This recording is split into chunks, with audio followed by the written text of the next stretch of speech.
Good evening and welcome to the National Book Award finalist reading.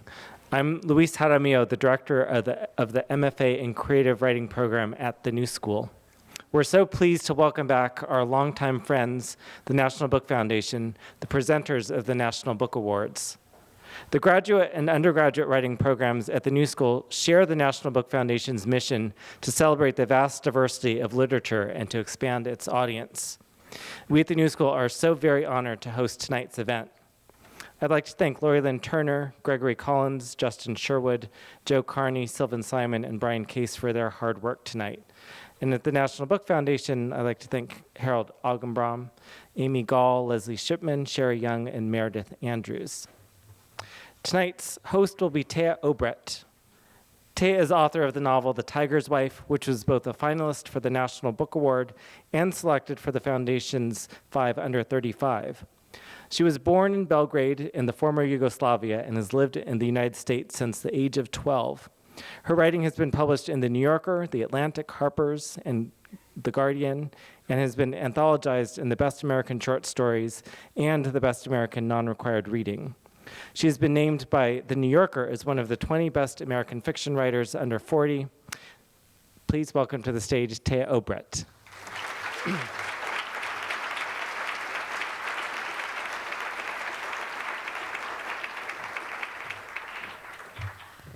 Thank you so much for that wonderful introduction. Hello, I'm Thea Obrecht.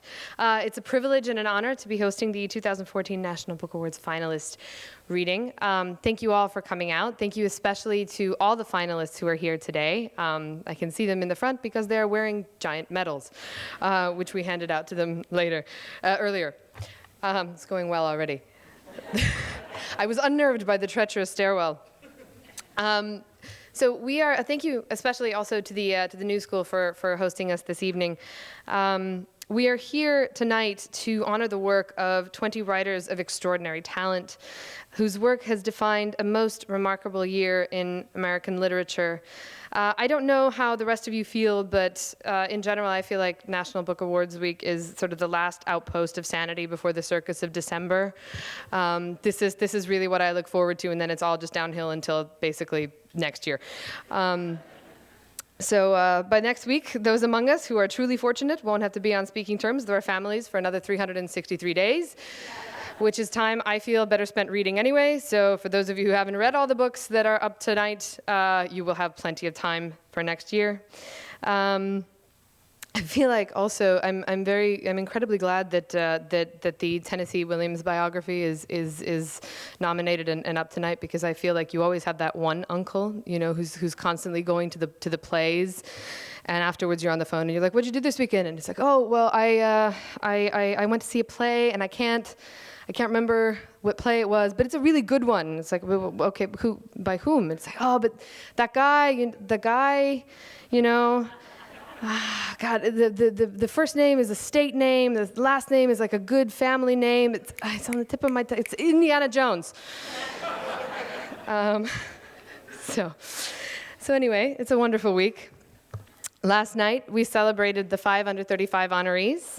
Tonight, we honor you, all the finalists, and tomorrow night, we're going to honor you again.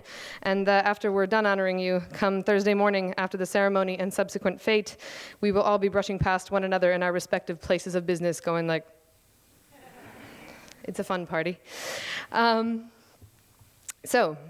If the preoccupations of our writers are indicative of the preoccupations of us as an audience and as a people, I have to say that thematically it's been a really, really light year. Nothing too transcendental at all. The nominees seem to be preoccupied with some surprisingly airy questions, chief among them, perhaps, that most trivial of trivialities: what was humanity born for? And followed by such breezy ruminations as, are we finally at a point where we can begin to understand our place in the known universe? Where is the sublime in the details of just another day in this here cosmos? And how fraught is such a day for the many of us who face life on the receiving end of prejudiced aggressions both large and small? And at what cost do we cleave to duty? At what cost do we choose a life of service? At what cost do we choose the security of an ordinary and stable existence? How do we come to terms with aging, our own and that of our loved ones? How can we articulate, sublimate, find solace in the memories and shadows of identity that isolate us from others? How can we explore the topography of our unique, wonderful, and often insane families with dignity and with compassion? How do we process narrative, its different iterations, its inherent lies, its terrifying truths? The only consensus these writers seem to reach is that survival is insufficient. Ladies and gentlemen, I'd like to ask you to join me in thanking all the writers nominated here today, as well as their families, their partners and children, their parents, their siblings, their friends, their research assistants, readers, their agents, editors, pets, coffee pushers, and plant sitters, and everyone and anyone who did whatever it took to help them bring their remarkable work to us. Finalists, if you would please stand and face the audience while we thank you for honoring us with a truly incredible year of reading.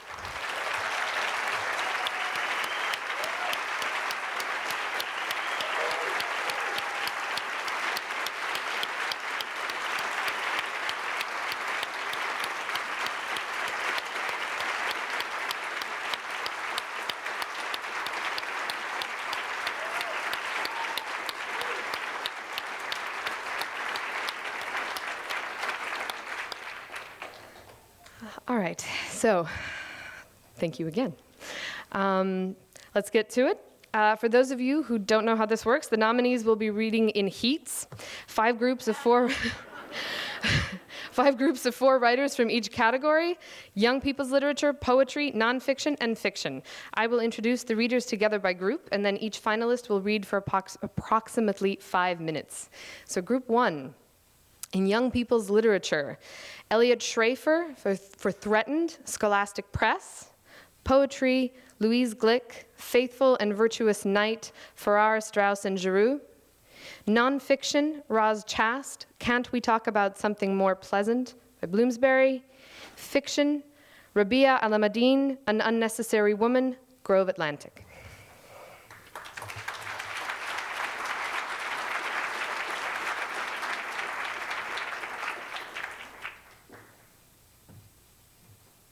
Oh my gosh, it is treacherous.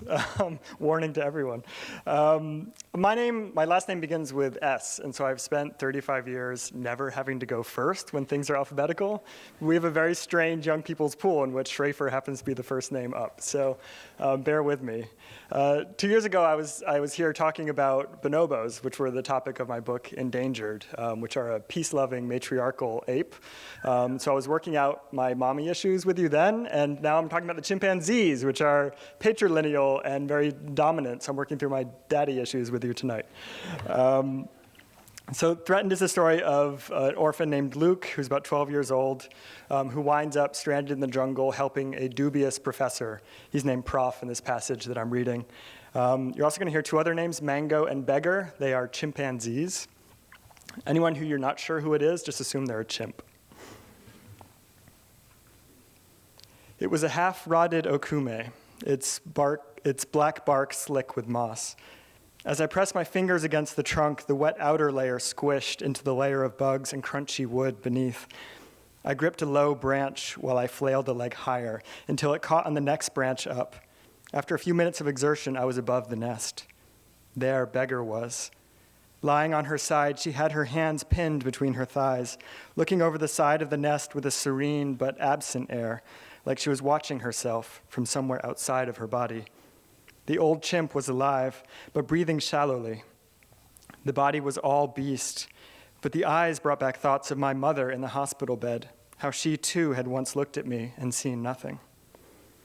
I crept along the branch.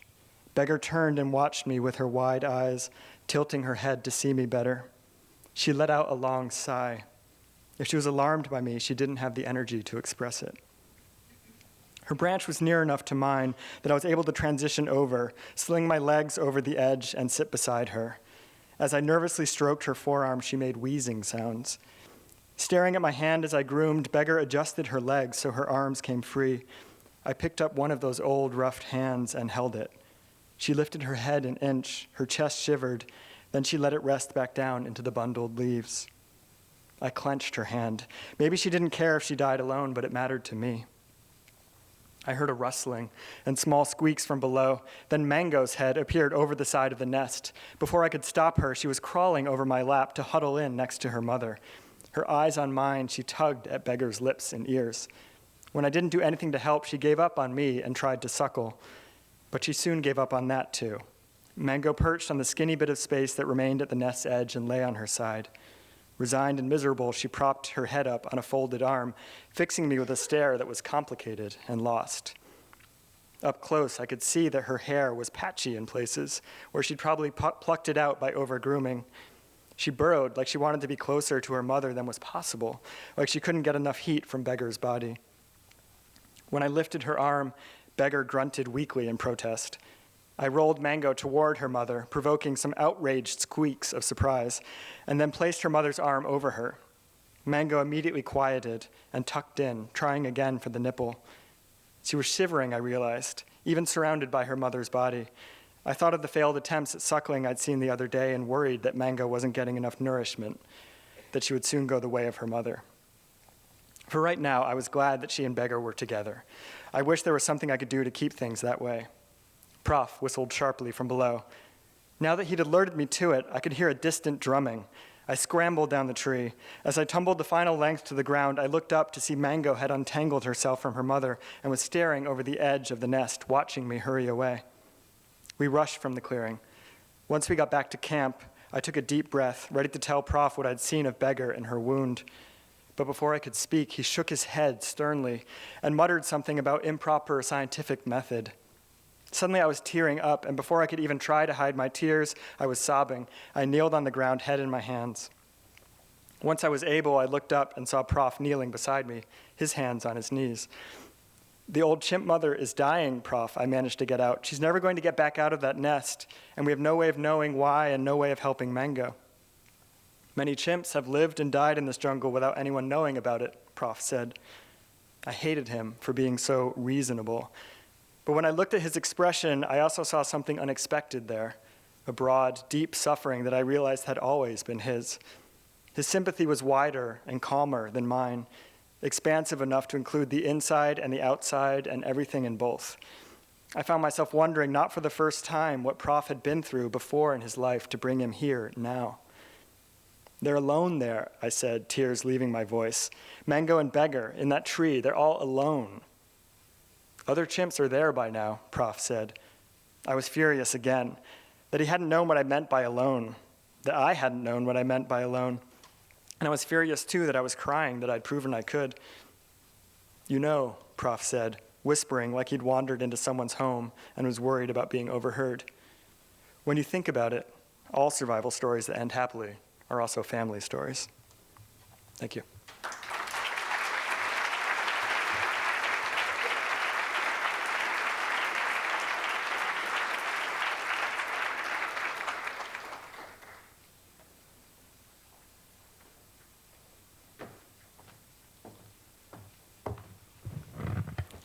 Can you hear?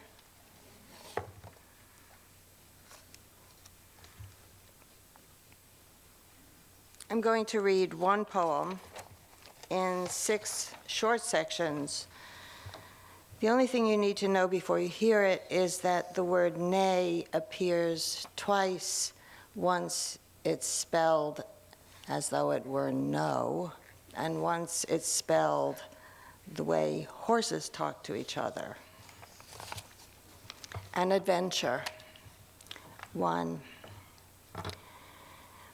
It came to me one night as I was falling asleep that I had finished with those amorous adventures to which I had long been a slave.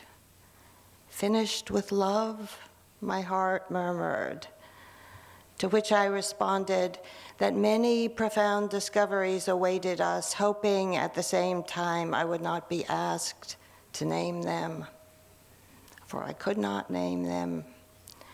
But the belief that they existed, surely this counted for something. 2. The next night brought the same thought, this time concerning poetry. And in the nights that followed, various other passions and sensations were in the same way set aside forever, and each night my heart protested its future, like a small child being deprived of a favorite toy. But these farewells, I said, are the way of things. And once more I alluded to the vast territory opening to us with each valediction. And with that phrase, I became a glorious knight riding into the setting sun, and my heart became the steed underneath me. 3. I was, you will understand, entering the kingdom of death, though why this landscape was so conventional, I could not say. Here, too, the days were very long, while the years were very short. The sun sank over the far mountain. The stars shone, the moon waxed and waned. Soon faces from the past appeared to me. My mother and father, my infant sister, they had not, it seemed, finished what they had to say, though now I could hear them because my heart was still. 4. At this point, I attained the precipice, but the trail did not, I saw, descend on the other side.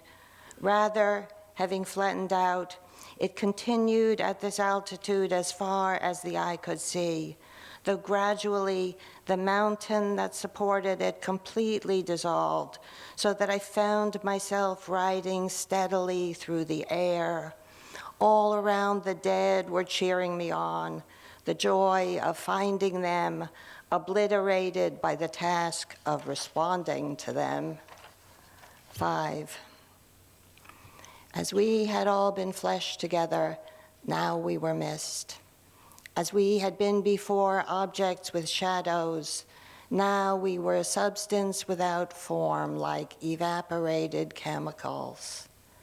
Nay, nay, said my heart, or perhaps, nay, nay. It was hard to know. 6. Here the vision ended. I was in my bed, the morning sun contentedly rising, the feather comforter mounded in white drifts over my lower body. You had been with me. There was a dent in the second pillowcase. We had escaped from death. Or was this the view from the precipice? Thank you.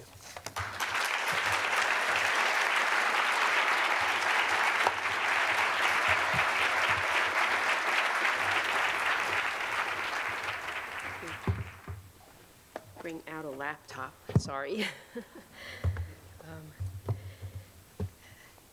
Now for the audio-visual part of the show.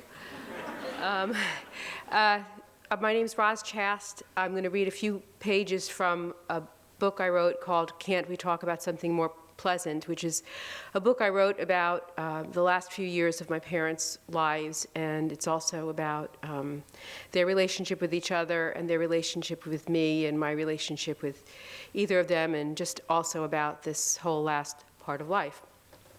So here's what I used to think happened at the end. One day, old Mrs. McGillicuddy felt unwell, and she took to her bed. She stayed there for about 3 or 4 weeks, growing weaker by the day. One night, she developed something called a death rattle, and soon after that, she died. Rest in peace, old Mrs. McGillicuddy.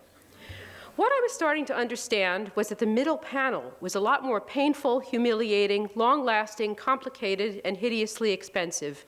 My parents had been in pretty good health for their age. They did not have heart disease, diabetes, or cancer, but the reality was that at 95, their minds and bodies were falling apart. At the end of July, my father told my mother that he wanted to pack it in. He was tired of the work of staying alive and tired of his excruciatingly painful bed sores. My mother did not care for this defeatist attitude. I told Daddy he was coming with me to 100 if I had to drag him kicking and screaming. He entered hospice, which my mother didn't particularly approve of either. So, the hospice lady has started coming around.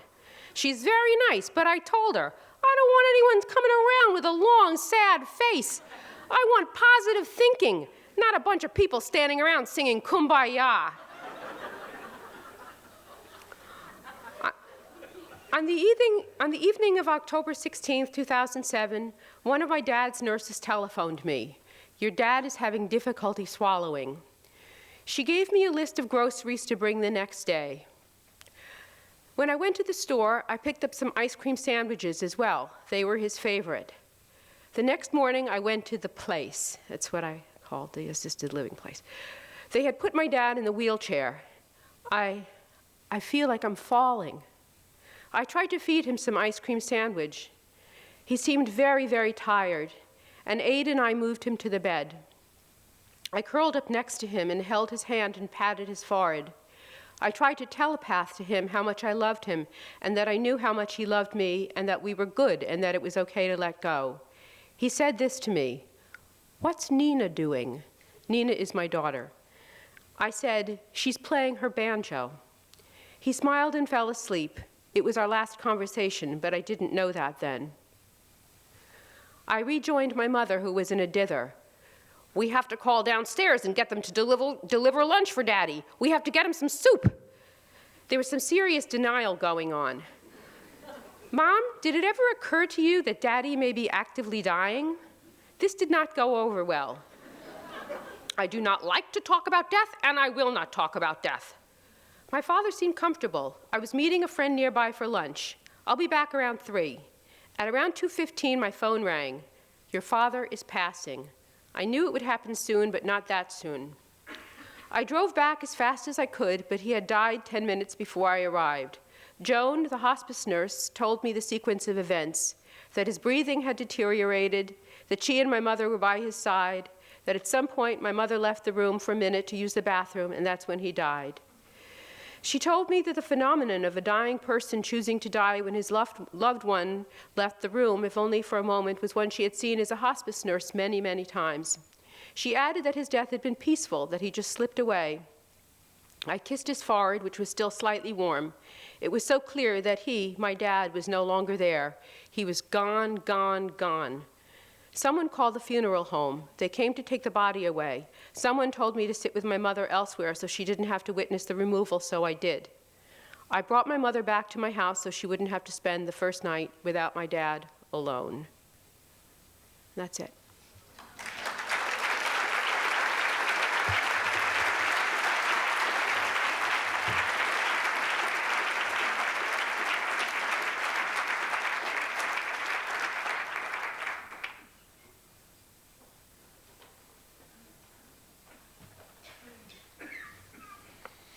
Hello. With this thing around my neck, I always think it's my glasses, so I have to pick them up. This will be truncated and brief. And all you have to do is, my narrator is talking about her husband or her ex-husband. My mother wanted me to be grateful. He may have rejected me as superfluous waste. He may have treated me as merely the dispensable product of his rib, but still, I should be appreciative. For my mother, being a pathetic suitee was a cut about being a neglected second wife. She couldn't conceive of a world in which my ex-husband didn't hold all the cards. In her worlds, husbands were omnipotent, never impotent.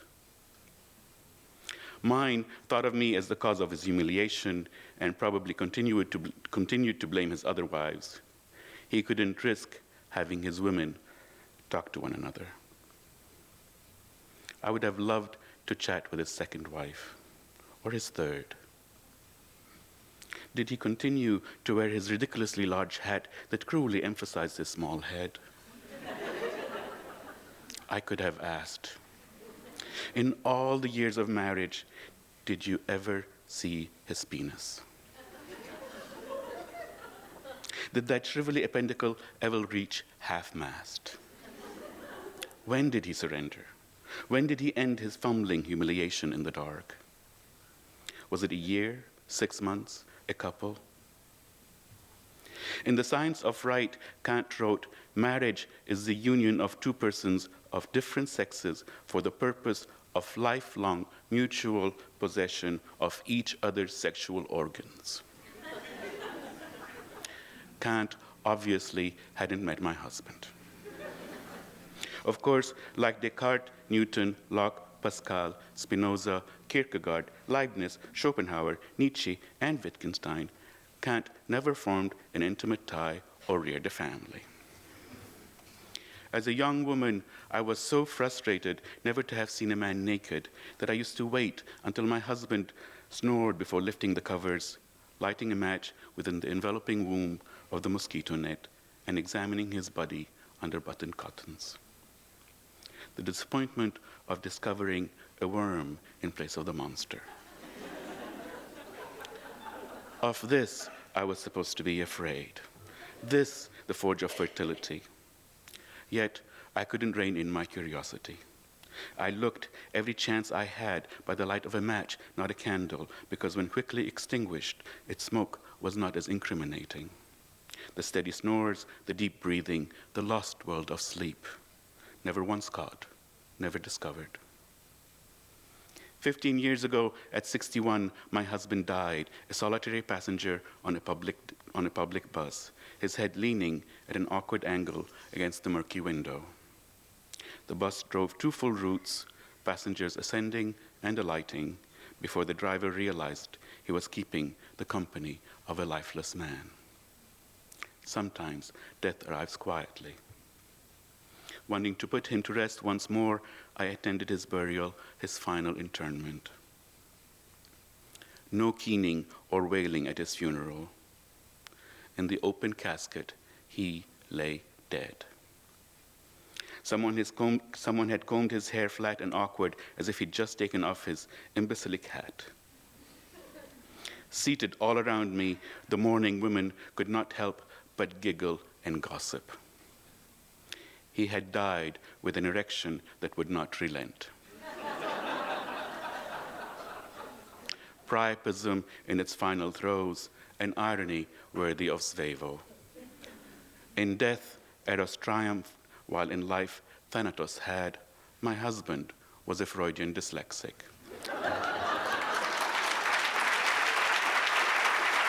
Oh, wonderful. Thank you so much, finalists. Reading next in group 2, we have Young People's Literature finalist Steve Sheinkin, The Port Chicago 50, Disaster, Mutiny, and the Fight for Civil Rights, Roaring Brook Press. Poetry finalist Fanny Howe, Second Childhood, Graywolf Press. Nonfiction finalist Anand Gopal, No Good Men Among the Living, America, the Taliban, and the War Through Afghan Eyes, Henry Holt and Company. Fiction finalist Anthony Doerr, All the Light We Cannot See, Scribner.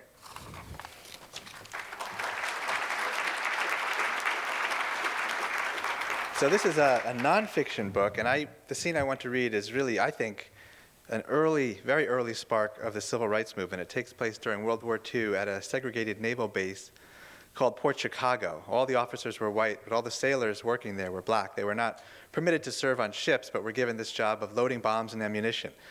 And all I need to say to set it up is that there had just been a huge explosion on one of these ships. The sailors were given no training in handling bombs, and more than 300 young men were killed.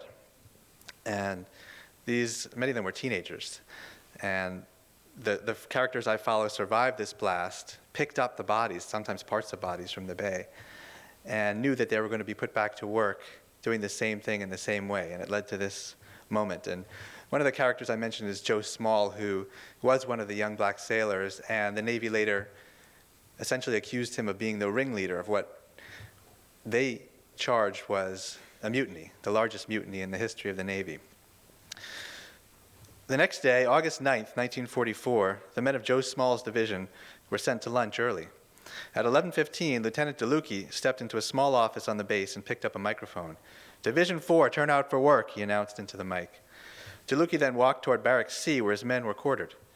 As he crossed the base, he could see down to the pier on the opposite side of a narrow river. Docked at the pier was the USS Sangay, a large, empty ammunition ship. As Diluki strolled up to the barracks, the sailors in their dungarees and blue work shirts were coming out of the building. Many of the men still wore bandages on their arms and faces from the explosion. They lined up slowly, too slowly for the lieutenant. He stepped up to his chief petty officer, Elmer Boyer, and told Boyer to hurry the men into formation. Sailors from other divisions stood outside the barracks, chatting, smoking cigarettes. It's possible they were out there simply because there was no smoking allowed in the barracks, or maybe they suspected something interesting was about to happen and wanted to watch.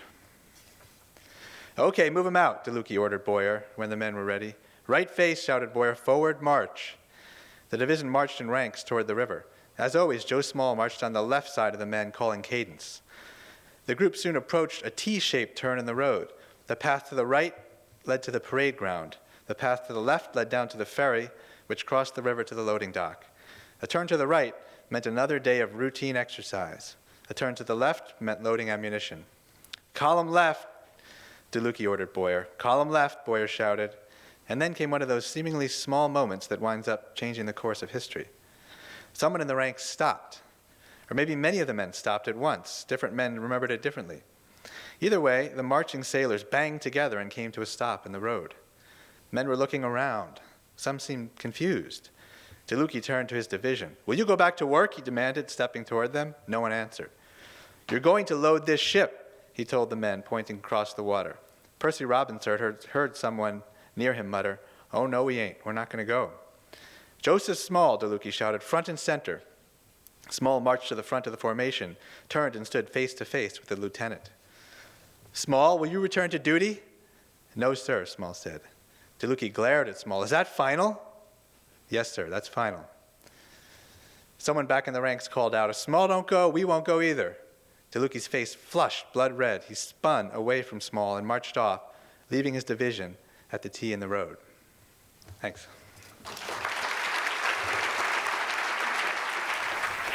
So I'm going to read the title poem from Second Childhood, which is just five little sets of more like prose than poetry and more like dementia than sanity. So I have a fairy rosary called Silver, who answers questions when I dangle her in the sun at the window. So I've asked her if I have a big ego, and she swings from side to side to say no. We have other children for friends. We don't understand why we are here in the world with horrible grown-ups, or what the lessons are that we're supposed to learn. It's not helpful for us to hear ourselves described in religious, geriatric, or psychological terms because we don't remember what they mean. One cruel female said, "Don't laugh so much. You're not a child." My cheeks burned and my eyes grew hot. I decided to stop becoming an adult.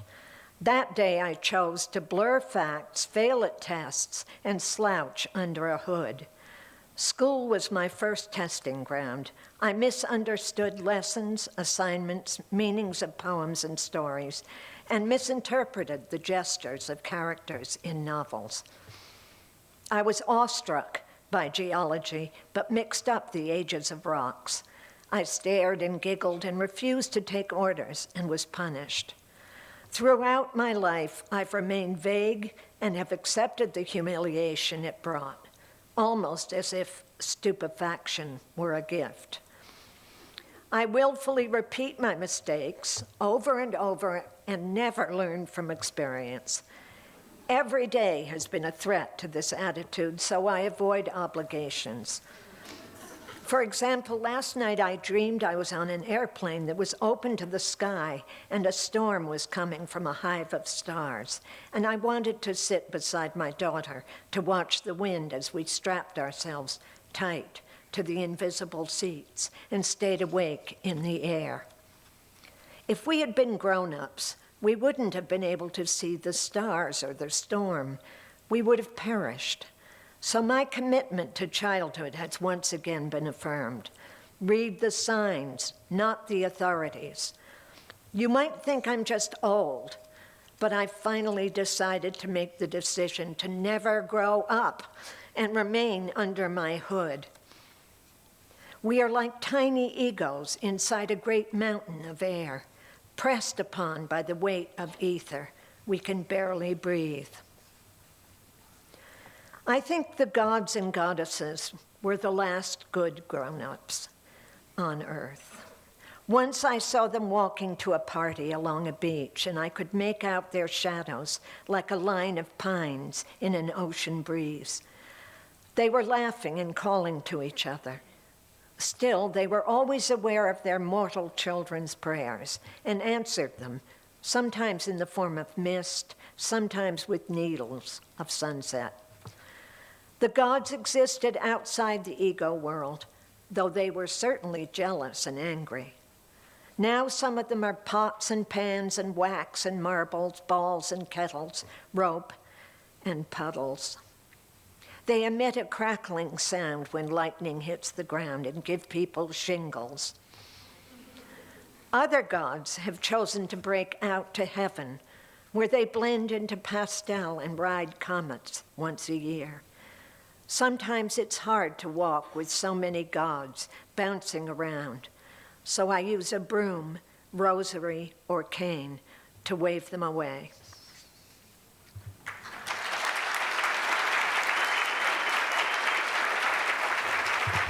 Thank you.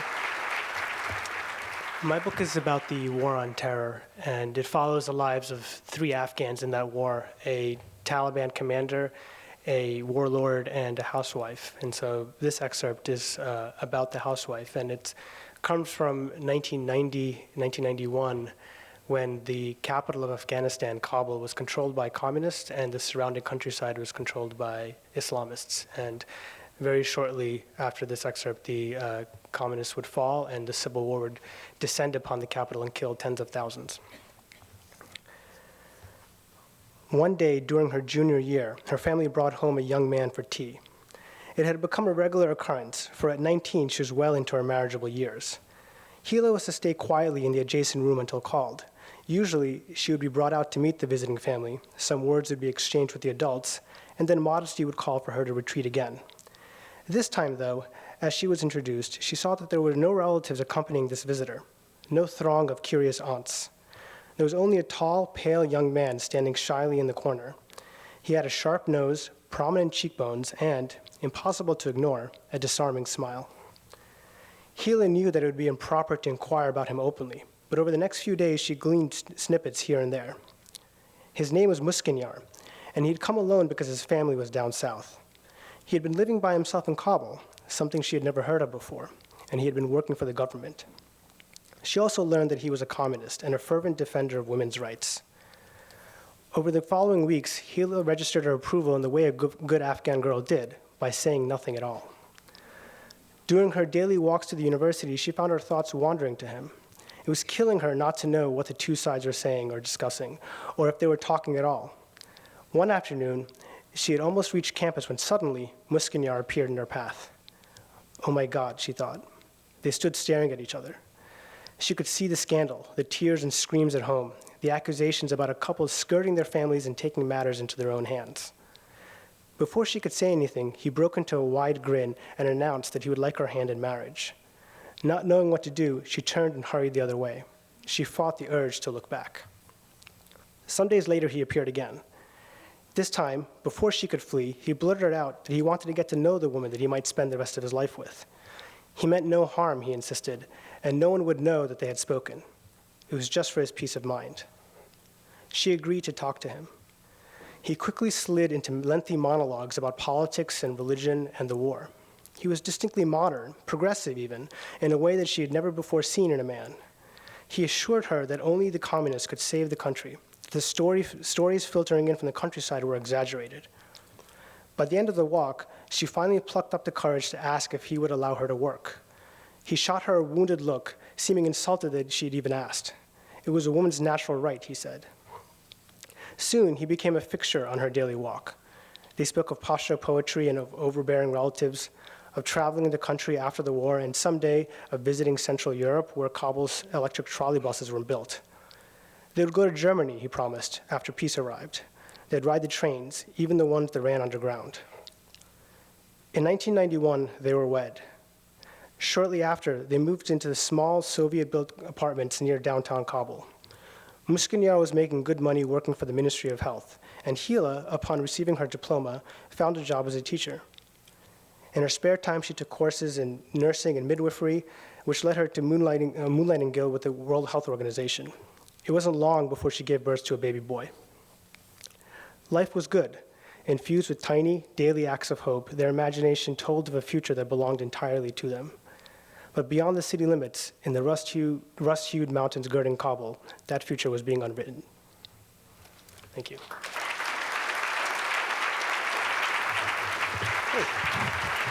This is cool. It's like attending a literary festival on Fast Forward.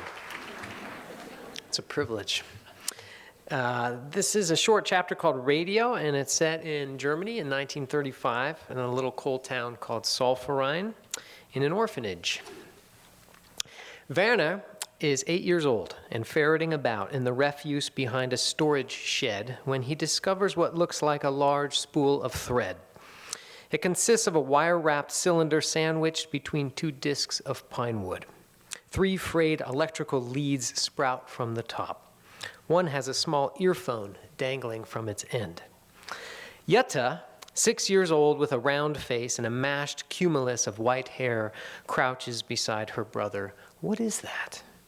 I think, Werner says, feeling as though some cupboard in the sky has just opened, we just found a radio. Until now, he has seen radios only in glimpses, a big cabinet wireless through the lace curtains of an official's house, a portable unit in a miner's dormitory. He has never touched one. He and Jutta smuggle the device back to Victoriastrasse number 3 and appraise it beneath an electric lamp. They wipe it clean, untangle the snarl of wires, wash mud out of the earphone. It does not work. Other children come and stand over them and marvel, then gradually lose interest and conclude it is hopeless. But Werner carries the receiver up to his attic dormer and studies it for hours. He disconnects everything that will disconnect. He lays its parts out on the floor and holds them one by one to the light. 3 weeks after finding the device, on a sun-gilded afternoon when perhaps every other child in Solferein is outdoors, he notices that its longest wire, a slender filament coiled hundreds of times around the central cylinder, has several small breaks in it. He unwraps the coil, carries the looped mess downstairs, and calls Jutta inside to hold the pieces for him while he splices the breaks. Then he rewraps it. Now let's try, he whispers, and presses the earphone against his ear and runs what he has decided must be the tuning pin back and forth along the coil. He hears a fizz of static. Then from somewhere deep inside the earpiece, a stream of consonants issues forth. Werner's heart pauses. The voice seems to echo in the architecture of his head. The sound fades as quickly as it came. He shifts the pin a quarter-inch more static, another quarter-inch, nothing. In the kitchen, Frau Elena kneads bread. Boys shout in the alley. Werner guides the tuning pin back and forth, static, static. He is about to hand the earphone to Jutta when, clear and unblemished, about halfway down the dial, he hears the quick, drastic strikes of a bow dashing across the strings of a violin. He tries to hold the pin perfectly still. A second violin joins the first. Jutta drags herself closer. She watches her brother with outsized eyes. A piano chases the violins. More instruments join in. Flutes, harps. Werner? Jutta whispers.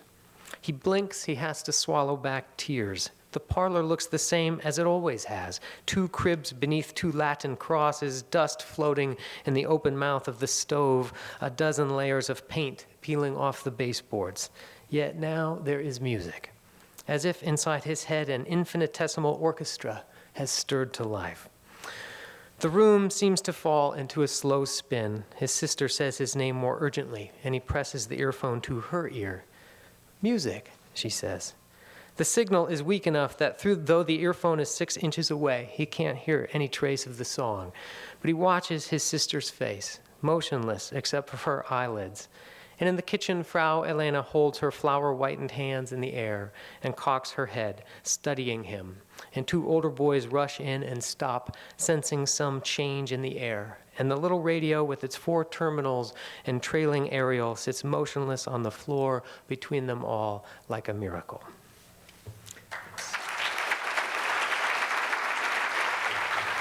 Thank you so much, finalists. I love that idea, a literary festival on fast forward. It feels good. It feels like a tagline, like literature on fast forward. I can see the totes already. It's good.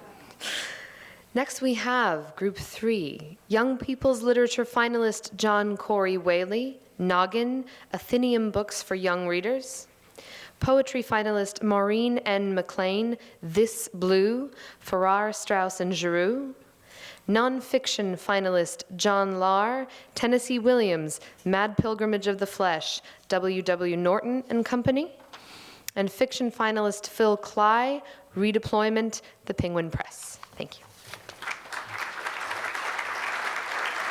Hi, thank you so much. My book, Noggin, is about coming back from the dead, in the shortest way to explain it. And I'm actually going to read the very short first chapter, which should give you all the information you need about the book. So here we go. Chapter 1, Advanced Studies in Cranial Reanimation. Listen, I was alive once, and then I wasn't. Simple as that. Now I'm alive again. The in-between part is still a little fuzzy, but I can tell you that at some point or another, my head got chopped off and shoved into a freezer in Denver, Colorado. You might have done it too. The dying part, I mean. Or the choosing to die part, anyway. They say we're the only species on the planet with the knowledge of our own impending doom. It's just that some of us feel that doom a lot sooner than expected. Trust me when I tell you that everything can go from fine and dandy to dark and depressing faster than you can say acute lymphoblastic leukemia. The old me got so sick so fast that no one really had time to do anything but talk about how sick he got and how fast he got that way. And the chemo and the radiation and the bone marrow transplants didn't do anything but make him sicker faster and with much more ferocity than before. They say you can't die more than once. I would strongly disagree. But this isn't a story about the old me dying. No one wants to hear about how I told my parents, my best friend Kyle, and my girlfriend Kate that I was choosing to give up. That's a story I don't want to tell. What I do want to tell you, though, is a story about how I suddenly found myself waking up in a hospital room with my throat sore, dry, and burning, like someone had shoved an entire bag of vinegar-soaked cotton balls down it.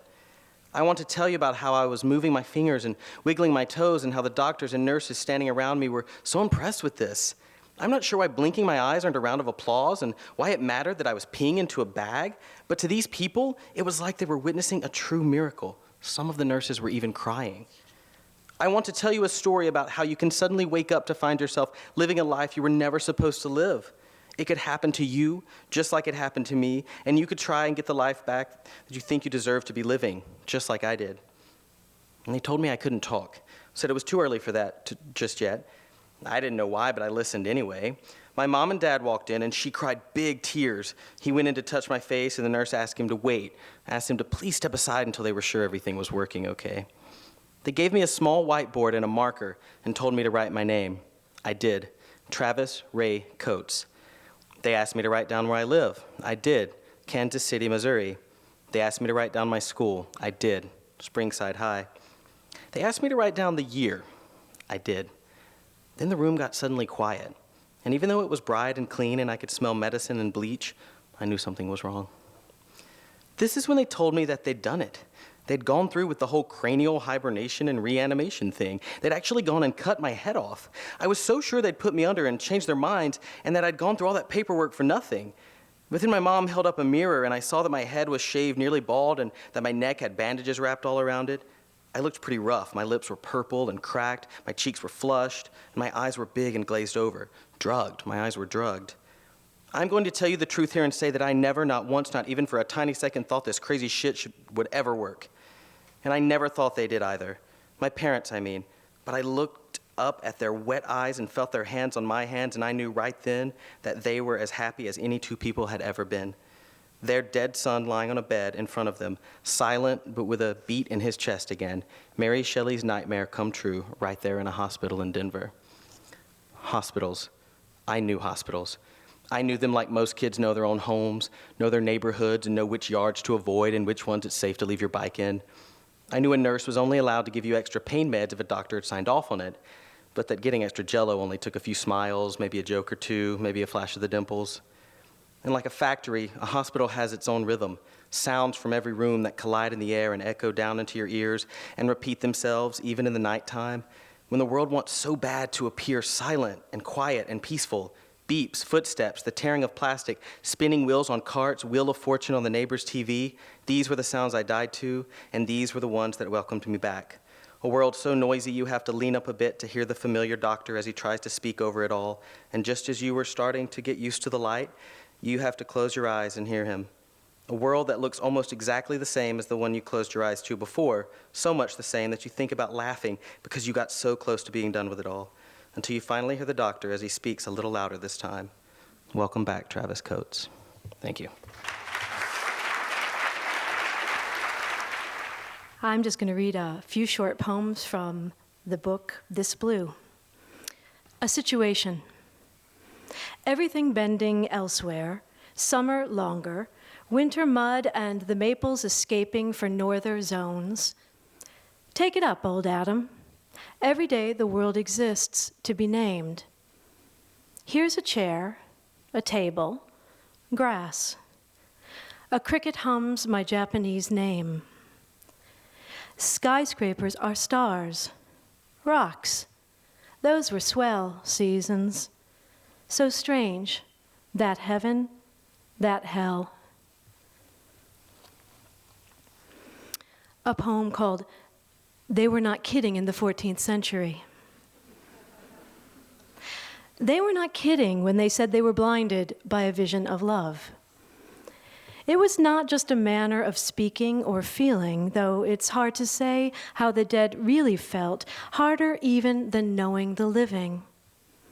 You are so opaque to me, your brief moments of apparent transparency seem fraudulent windows in a brutalist structure everyone admires. The effort your life requires exhausts me. I am not kidding.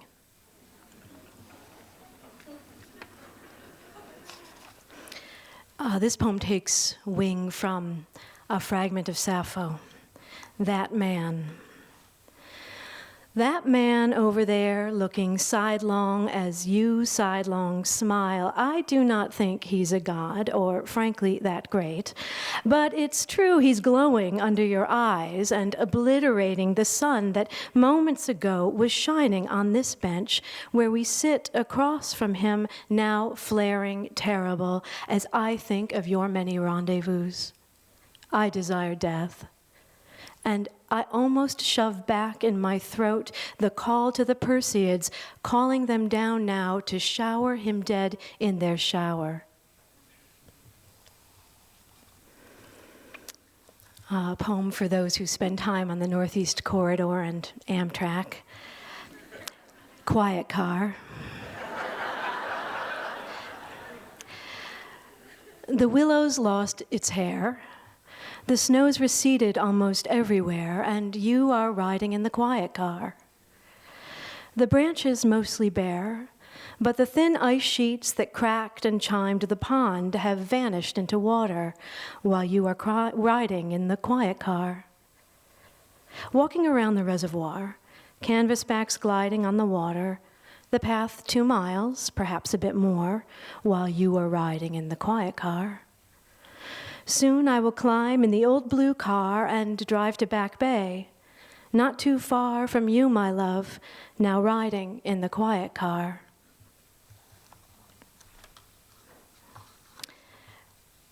And a poem called OK Fern.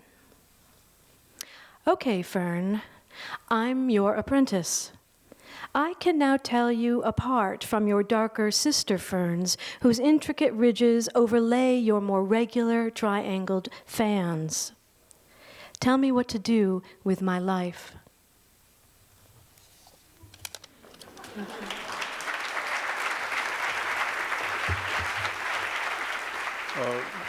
This biography of Tennessee Williams begins on the opening night of the Glass Menagerie. When the curtain finally came down on the Broadway opening of the Glass Menagerie, the audience knew that some kind of theater history had been made. The cast took 24 curtain calls. Within a month of the play's opening, V.E. Day brought an end to the war in Europe, and President Franklin Delano Roosevelt died.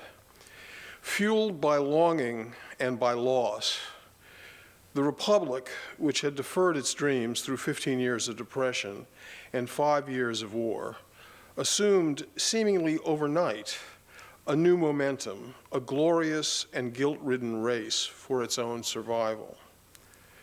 In the next decade, American per capita income would triple, the greatest growth of wealth in the history of Western civilization. Inevitably, given such enormous social and economic change, the American consciousness also underwent a sort of mutation. Everything was up for grabs, Arthur Miller said.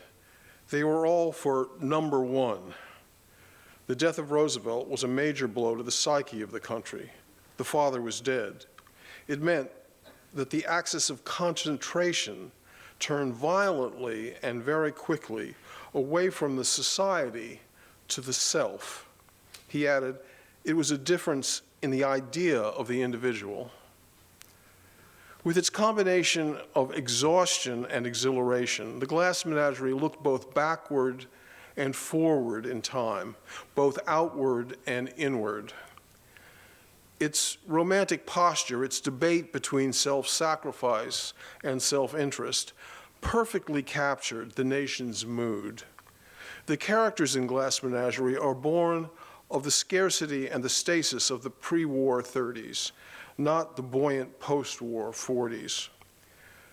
But through its resilient narrator, hell-bent on seizing his life and finding his personal fulfillment, the play pointed toward accidental but transcendent survival. Overcome selfishness, Amanda hectors Tom, who in the end embraces it. The garish sexual, emotional, and spiritual struggles of the individual, what Walt Whitman called the destiny of me, were the focus of Williams's concerns. The self-involvement that made Williams's plays inaccessible to a wartime audience, now in peacetime, made them resonant. In the Glass Menagerie, Amanda's first full sentence is about grace. We can't say grace until you come to the table, she calls to Tom. Grace is again invoked as the gentleman caller sits down to break bread with Laura and the rest of the family. I think we may have grace now, Amanda says. But grace is granted at the finale only to the narrator, Tom Wingfield. Haunted, restless, guilt-ridden, searching for a truth that keeps him in perpetual motion. He is released by the luck of talent into the world, no longer earthbound, but airborne by his imagination. Through his literary ability, as the interior pantomime of Amanda and Laura at the finale demonstrates, Williams's storytelling is the act of grace, redeeming his life and the lives of others with a meaning and a beauty that feels like blessing.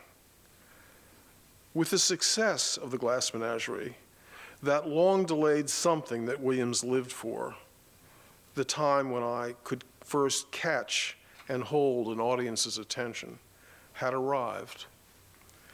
The hubbub of Williams's new life began almost immediately. He was photographed by Vogue in broody profile with a raincoat over his shoulder.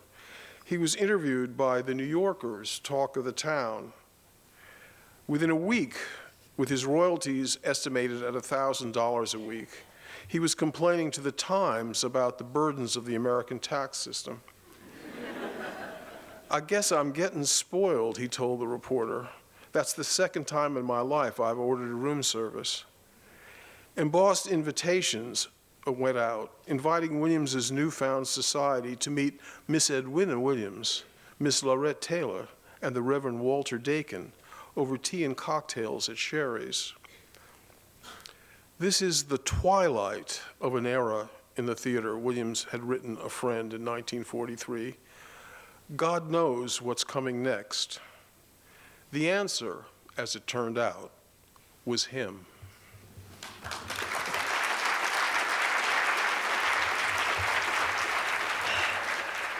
It's such an honor to be here. Thank you. The book is 12 short stories, all from different perspectives, all related to the war in Iraq.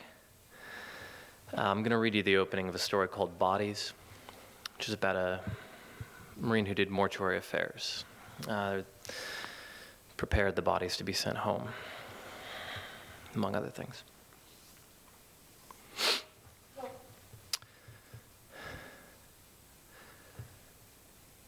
For a long time, I was angry.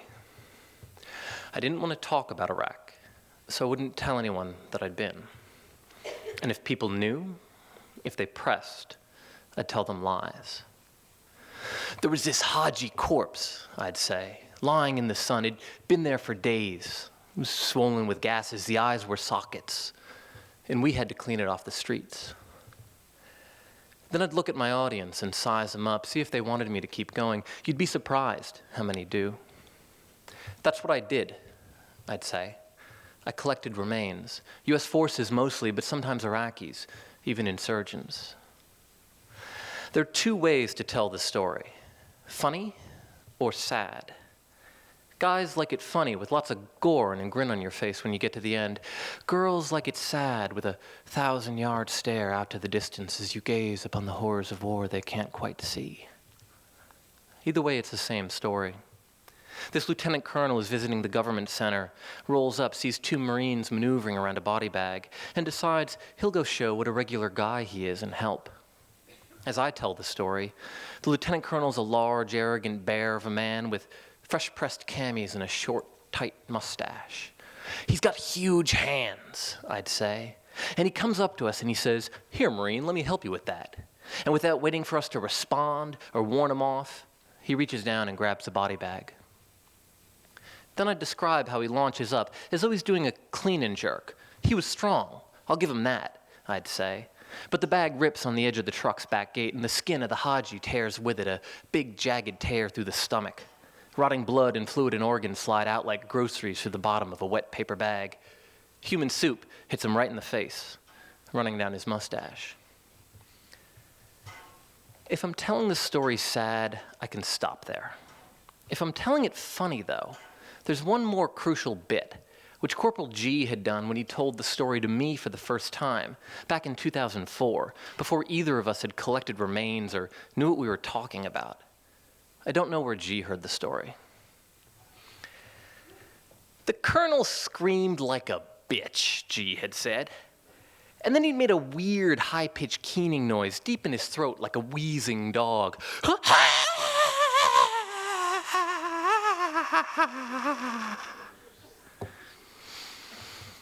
This was to show us precisely how bitches scream when covered in rotting human fluids. If you get the noise right, you get a laugh. What I liked about the story was that even if it had happened, more or less, it was still total bullshit. After our deployment, there wasn't anybody, not even Corporal G, who talked about the remains that way. Some of the mortuary affairs Marines thought the spirits of the dead hung about the bodies. It creeped them out. You could feel it, they'd say, especially when you look at the faces. But it got to be more than that. Midway through the deployment, guys started swearing they could feel the spirits everywhere. Not just around the bodies, and not just Marine dead, Sunni dead, Shia dead, Kurd dead, Christian dead, all the dead of all Iraq, even all the dead of all Iraqi history, the Akkadian Empire and the Mongols and the American invasion. I never felt any ghosts. Leave a body in the sun, the outer layer of skin detaches from the lower and you feel it slide around in your hands. Leave a body in water, everything swells and the skin feels waxy and thick, but recognizably human. That's all. Except for me and Corporal G, though, everybody in Mortuary Affairs talked about ghosts. We never said any different. Thank you. Thank you all so much. It's going well. It's going well, I think. Yeah? Yeah? Maybe we should have a... Thank you also for those of you tuning in from home. This event is currently being broadcast live on the National Book Foundation's website, as will tomorrow evening's ceremony. So if you're tuned in out there somewhere, tune back in tomorrow. And for those of you who are here, tune in tomorrow as well. We're going to jump right into the fourth group with Young People's Literature finalist Deborah Wiles, Revolution, the 60s Trilogy, Book 2, Scholastic Press. Poetry finalist Fred Moten, The Field Trio, Letter Machine Editions. Nonfiction finalist Evan Osnos, Age of Ambition, Chasing Fortune, Truth, and Faith in the New China, Farrar, Straus, and Giroux. Fiction finalist Emily St. John Mandel, Station 11, Alfred A. Knopf.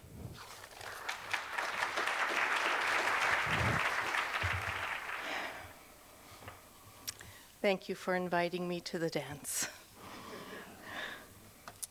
It's an honor to be here. In 1964, the Beatles came to America. Willie Mays had a fabulous year, and 1,000 souls came south. Most of them college students, most of them white, to register black voters in Mississippi. They called it Freedom Summer. Mississippi called them invaders. So what you need to know about Chapter 2 of Revolution is that Sunny and her stepbrother Gillette have sneaked into the Greenwood City Pool in Greenwood, Mississippi, in the dark. And Sunny has just completed her last lap and has reached back and touched something warm and alive in the pool. Chapter 2.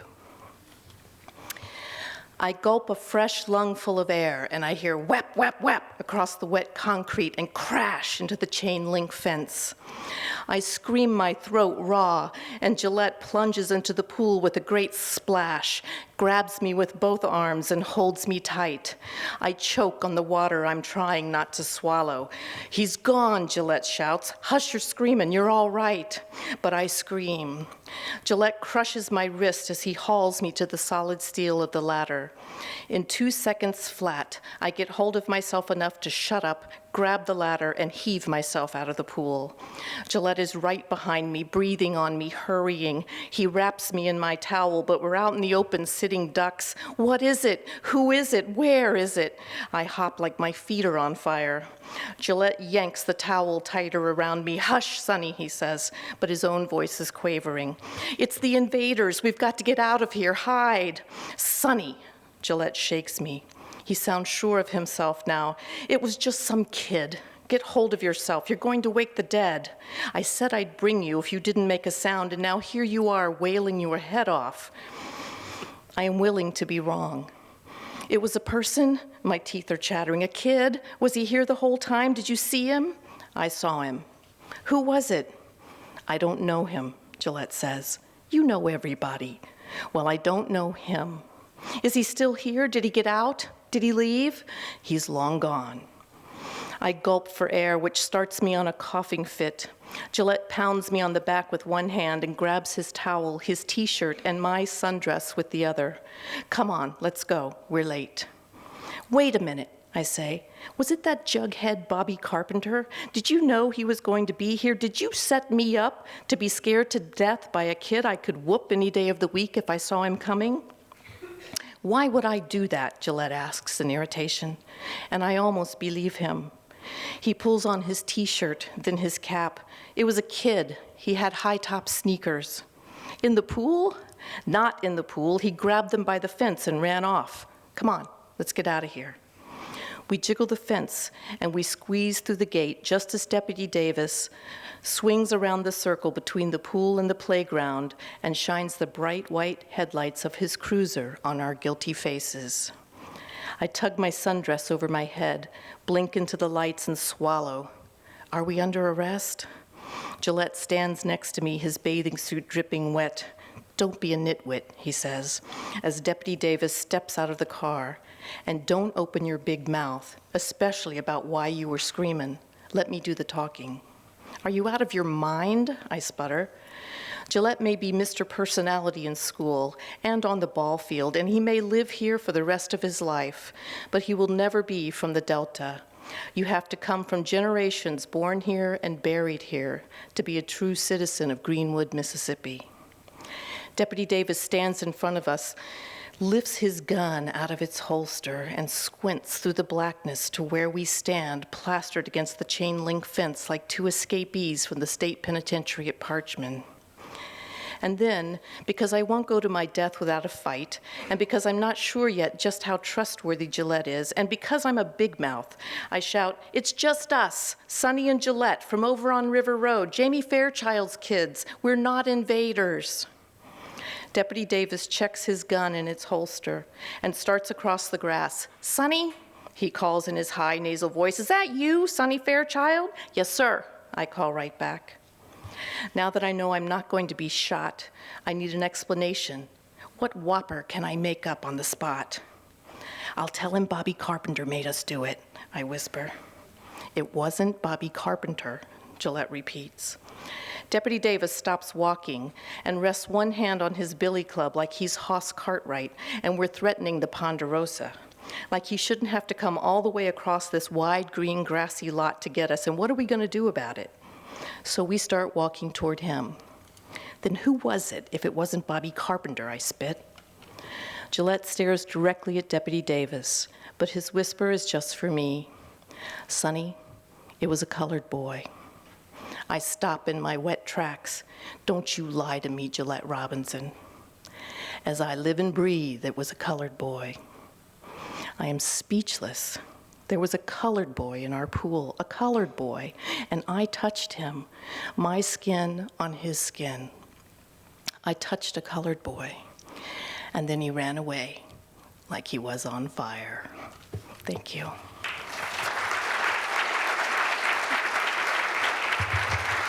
I'm going to read a couple of sections from the middle part of the field trio, which is the drummer's part. I grew up in a base community in Las Vegas. Everything was on the bottom, and everything was everything and everybody's. We played silos. Our propulsion was flowers. The cellar was flooded with raised sand. Johnny Winter in America. Everybody and everything was hard again. Daddy was a street corner. Mama was a market woman. Miss Lady tore up everybody about her grass. We ground each other sometimes and chased each other and got down with everything. A lot of our skin was on the ground and we talked about each other. Leslie would cap against his name, and around the corner and up at the store, St. Francis and Upper Room standing around. Christ and Olive and Kamenev's Open Seed. Louis Vital and Sister Mary. Willie Stargell and Stephanie Brown. Lise and Bodrick. Margaret, Usman and Jamila. Desretta McAllister. Julia Cotton and Brian Jackson, Tennessee, and Scotty Heron. Greg Robinson was Lou Rawls Live. Brother Mike was the queen of chanting and typing. Penley Park was Chucky Pleasant. Chucky Pleasant was Giant Eagle. Giant Eagle don't believe in them airplanes. Some of us believed and left our homes and came looking. Everybody on the ground and everything was left. St. James still there and disappeared. In a window, in the sound escape, but what if it's a wardrobe? A blue-strapped set of looks in military sheepow for my weave and fade or shag, or even lightning of the black skein that holds it all together, hip tight, a discipline of hips, in bottom's thick partition. Look how song and dance don't go together down the avenue.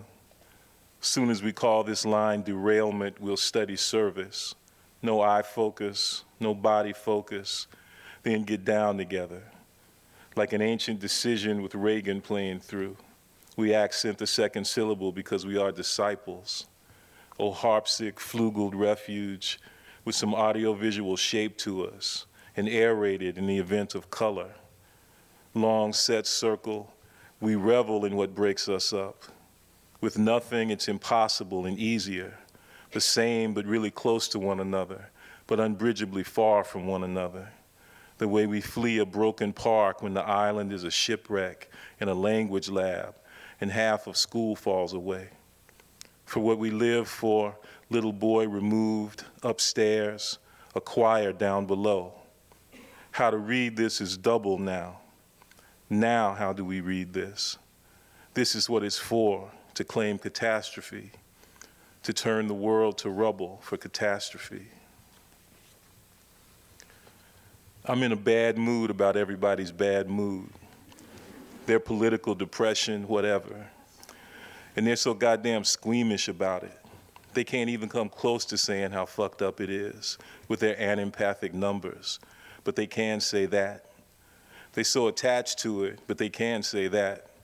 Oh, say what they cannot can. To say there's no exit from compromised ordinariness is an ordinary compromise, as if there's more danger in the idea of flight than in staying home, as if laying back where you stay precludes flying, as if the symposium were theirs alone, my improvisator, through black-white sun, that music gave me to mark me, my own awning, immobile, at Miss Starks's house. Drummer sum, a patch of dirt behind it, yard assembly, danced the field trio of Amel, singing that beautiful relation in Mississippi between specific and Pacific. Oh, amazing hit, breathing S, this sustenance Wadada held to give, not lost, becomes a diphthong in work, gliding R to common granaries of the other sun. But I didn't know. It looked beautiful to me, ahead, like Micah and Lorenzo at the future, in Leland, inside out of the other sun. We are the cult of floor and error, banquet, gallery. We depend on plants not to work to rule, to volunteer to repudiate the Genevan, unsung to smithereens with a personal haint in ivy. This overcome from under keep having come just yesterday, just like forever.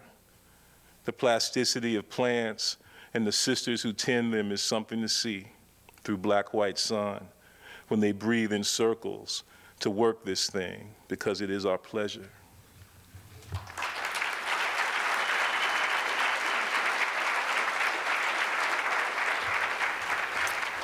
Age of Ambition is a work of nonfiction about China, which is where I lived for 8 years, and this is about some of the people that I came to know there.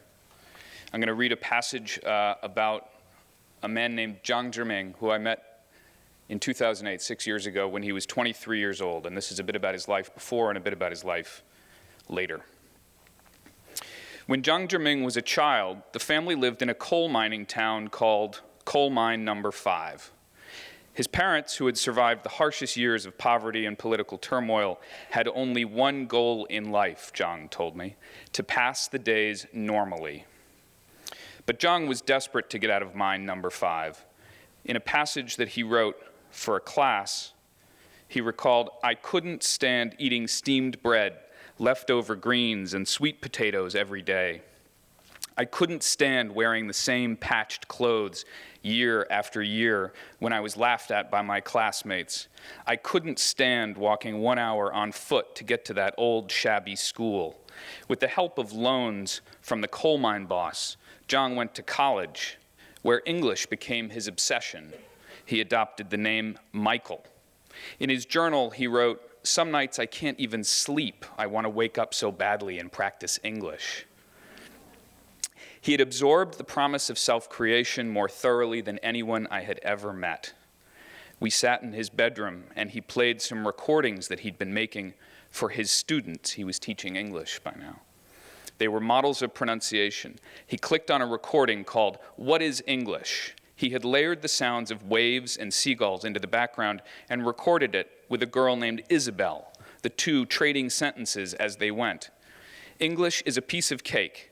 I can totally conquer English. I will use English. I will learn English.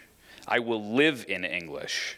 I am no longer a slave to English. I can totally conquer English. I am its master. I believe English will become my faithful servant and lifelong friend. In January 2009, Michael founded a tutoring company called Beautiful Sound English. The quality of Michael's English always startled me. For somebody who had never been out of China, he was clear and articulate, and he made relatively few mistakes in conversation and in writing, largely because there was almost nothing he wouldn't do in the name of improvement. When a music teacher suggested that he hone his pronunciation by holding up a mirror and making exaggerated movements of his mouth, Michael did that even while riding the bus. It attracted some strange looks. Most of all, Michael scoured the internet to find English recordings that appealed to him, and then he recited them over and over to hone his accent. He read me one of his favorites.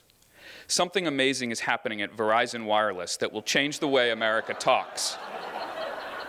Something big, something bold, something new. Listening to him, I realized there was a universal quality to the sound of salesmanship, even if you didn't care what you were selling.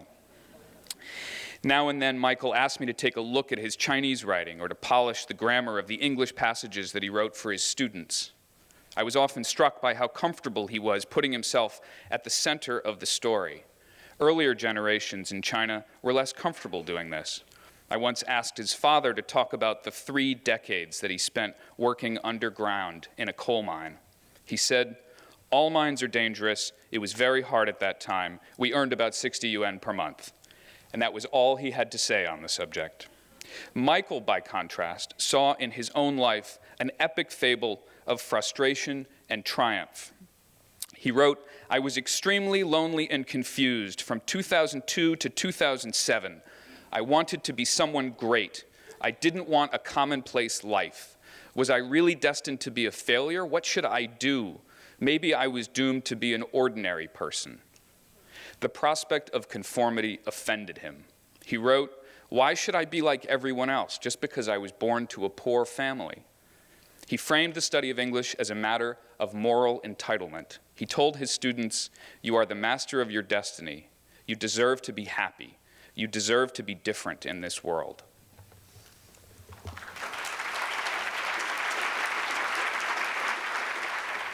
Good evening. It's an honor to be here.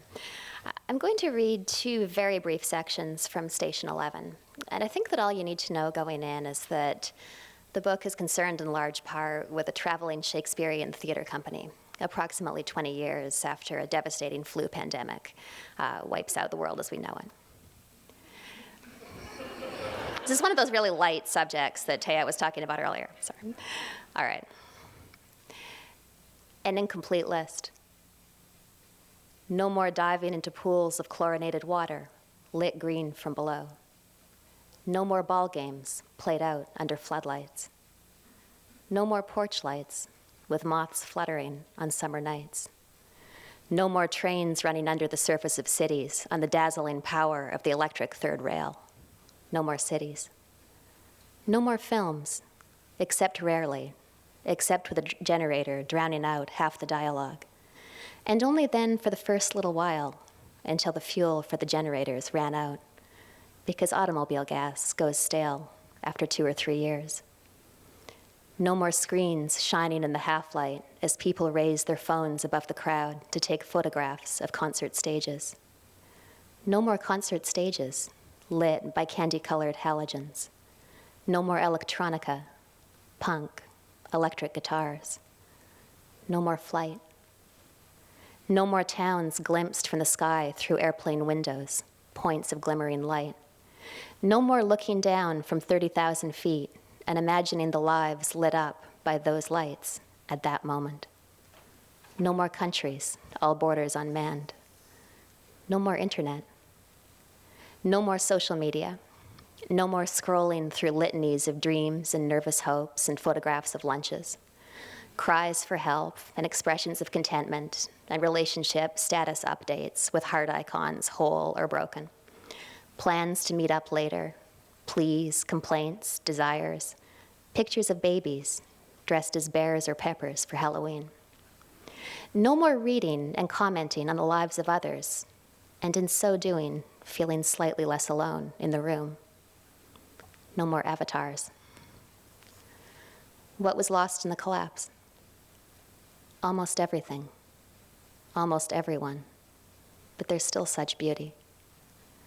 Twilight in the altered world, a performance of A Midsummer Night's Dream in a parking lot in the mysteriously named town of St. Deborah by the water, Lake Michigan shining a half-mile away. Kirsten as Titania, a crown of flowers on her close-cropped hair, the jagged scar on her cheekbone half erased by candlelight. The audience is silent. Saeed, circling her in a tuxedo that Kirsten found in a dead man's closet near the town of East Jordan. Terry, rash wanton, am I not thy lord? Then I must be thy lady. Lines of a play written in 1594, the year London's theaters reopened after 2 seasons of plague. Or written possibly a year later, in 1595, a year before the death of Shakespeare's only son. Some centuries later, on a distant continent, Kirsten moves across the stage in a cloud of painted fabric, half in rage, half in love. She wears a wedding dress that she scavenged from a house near New Potowski, the chiffon and silk streaked with shades of blue from a child's watercolor kit. But with thy brawls, she continues, thou hast disturbed our sport. She never feels more alive than at these moments. When on stage, she fears nothing. Therefore the winds, piping to us in vain as in revenge, have sucked up from the sea contagious fogs. Pestilential, a note in the text explains, next to the word contagious, in Kirsten's favorite of the 3 versions of the text that the symphony carries. Shakespeare was the 3rd born to his parents, but the first to survive infancy. 4 of his siblings died young. His son, Hamnet, died at 11 and left behind a twin.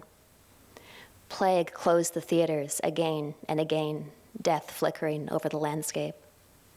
And now in a twilight once more lit by candles, the age of electricity having come and gone, Titania turns to face her fairy king.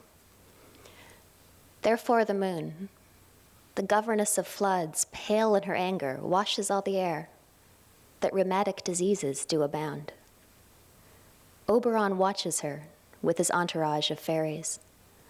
Titania speaks as if to herself now, Oberon forgotten. Her voice carries high and clear over the silent audience, over the string section waiting for their cue on stage left. And through this distemperature, we see the seasons alter. All 3 caravans of the Traveling Symphony are labeled as such, the Traveling Symphony lettered in white on both sides. But the lead caravan carries an additional line of text, because survival is insufficient. Thank you.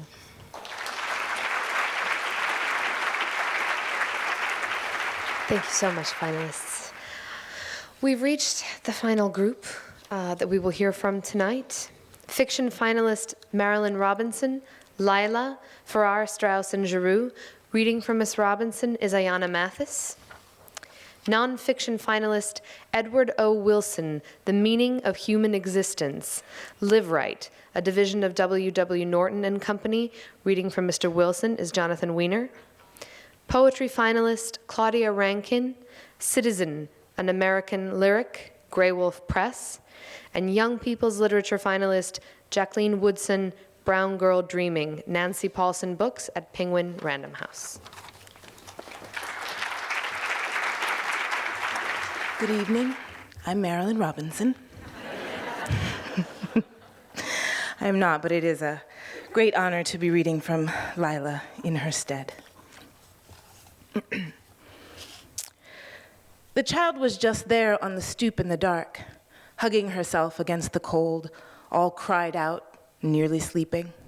She couldn't holler anymore, and they didn't hear her anyway, or they might, and that would make things worse. Somebody had shouted, "Shut that thing up or I'll do it." And then a woman grabbed her out from under the table by her arm and pushed her out onto the stoop and shut the door, and the cats went under the house. They wouldn't let her near them anymore because she'd picked them up by their tails sometimes. Her arms were all over scratches, and the scratches stung. She had crawled under the house to find the cats, but even when she did catch one, it struggled so in her hands. It struggled harder, and the harder she held onto it, it bit her, and so she let it go. "Why you keep pounding at the screen door? Nobody gonna want you around if you act like that." The people inside fought themselves quiet, and it was night for a long time. She was afraid to be under the house and afraid to be up on the stoop, but if she stayed by the door, it might open. There was a moon staring straight at her, and there were sounds in the woods, but she was nearly sleeping when Doll came up the path and found her there like that, miserable as could be, and took her up in her arms and wrapped her into her shawl and said, "Well, we got no place to go. Where are we gonna go?" If there was anyone in the world the child hated worst, it was Doll. She'd go scrubbing at her face with a wet rag, or she'd be after her hair with a busted comb, trying to get the snarls out. Doll slept at the house most nights, and maybe she paid for it by sweeping up a little. She was the only one who did any sweeping, and she'd be cussing while she did it, don't do one damn bit of good, and someone would say, "Then leave it be, damn it." There'd be people sleeping right on the floor, and some old mess of quilts and gunny sacks. You wouldn't know from one day to the next. When the child stayed under the table, they would forget her most of the time. The table was shoved into a corner, and they wouldn't go to the trouble of reaching under to pull her out of there if she kept quiet enough. When Doll came in at night, she would kneel down and spread that shawl over her. But then she left again so early in the morning that the child would feel the shawl slip off, and she'd feel colder for the lost warmth of it, and stir and cuss a little. But there would be hardtack, an apple, something, and a cup of water left there for her when she woke up. Once, there was a kind of toy. It was just a horse chestnut with a bit of cloth over it, tied with a string, and 2 knots at the sides and 2 at the bottom, like hands and feet. The child whispered to it and slept with it under her shirt. Lila would never tell anyone about that time. She knew it would sound very sad, and it wasn't really. Doll had taken her up in her arms and wrapped her shawl around her. "You just hush now," she said. "Don't go waking folks up." She settled the child on her hip and carried her into the dark house, stepping carefully and quietly as she could, and found the bundle she kept in the corner. And then they went out into the chilly dark again, down the steps.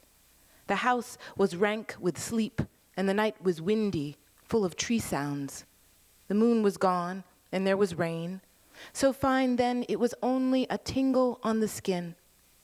The child was 4 or 5, long-legged, and Doll couldn't keep her covered up, but she chafed at her calves with her big rough hand and brushed the damp from her cheek and her hair. She whispered, "Don't know what I think I'm doing. Never figured on it. Well, maybe I did. I don't know. I guess I probably did. This sure ain't the night for it." She hitched up her apron to cover the child's legs and carried her out past the clearing. The door might have opened, and a woman might have called after them, "Where you going with that child?" And then, after a minute, closed the door again, as if she had done all that decency required. "Well," Doll whispered, "we'll just have to see." The road wasn't really much more than a path, but Doll had walked it so often in the dark that she stepped over the roots and around the potholes and never paused or stumbled. She could walk quickly when there was no light at all, and she was strong enough that even an awkward burden like a leggy child could rest in her arms, almost asleep. Lila knew it couldn't have been the way she remembered it, as if she were carried along in the wind, and there were arms around her to let her know she was safe, and there was a whisper at her ear to let her know that she shouldn't be lonely. The whisper said, "I got to find a place to put you down. I got to find a dry place."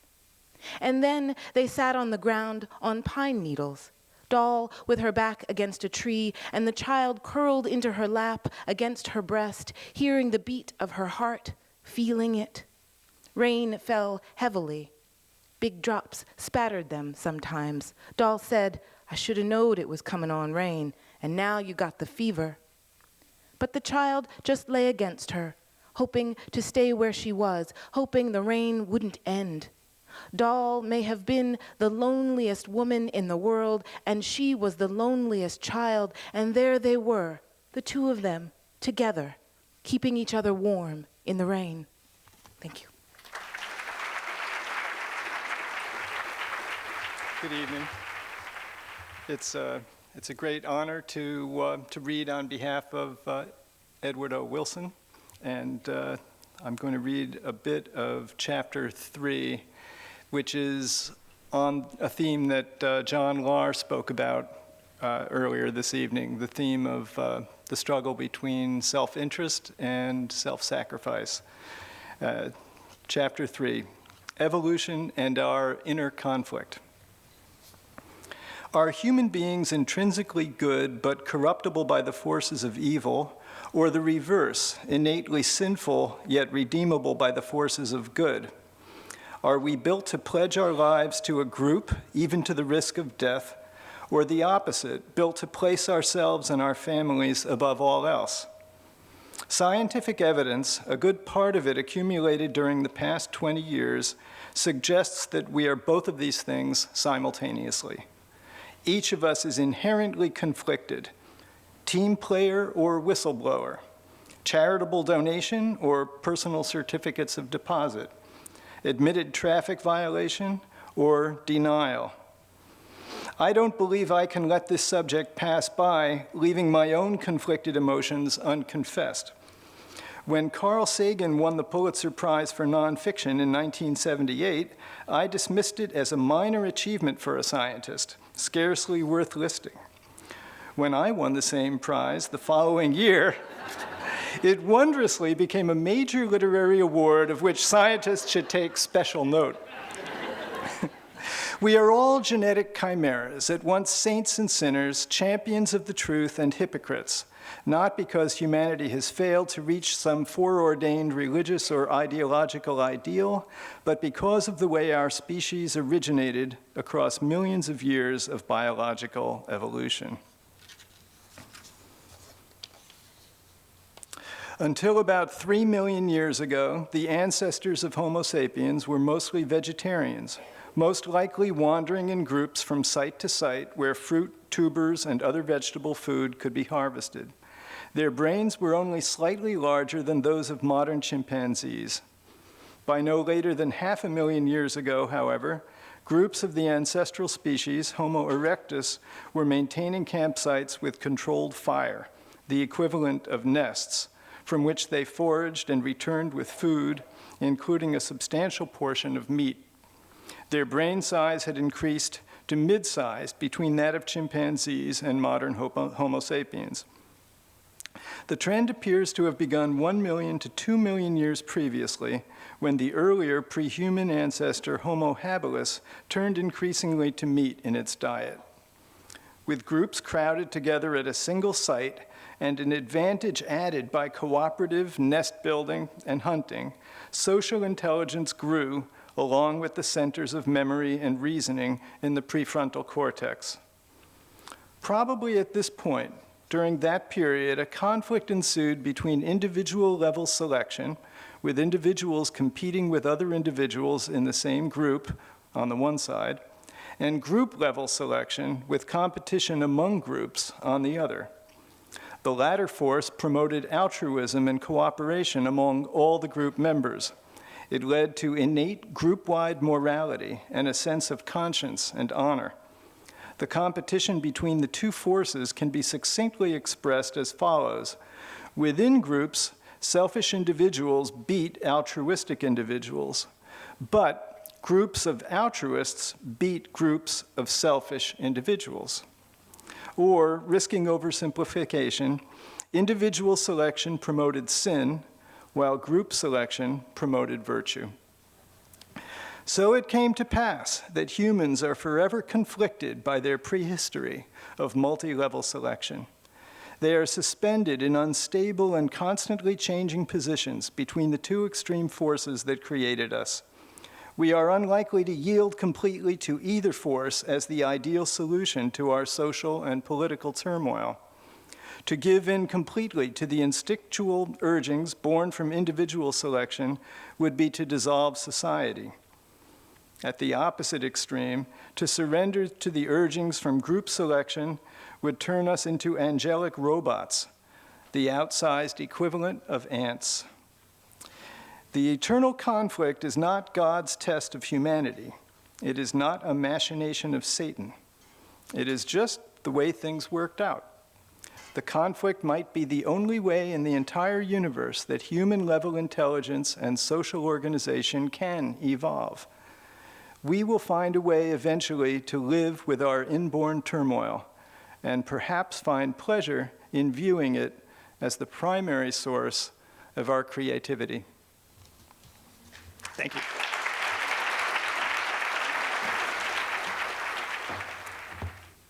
Good evening. There's stairs on that side of the stage, but nobody uses them. And so I didn't use them.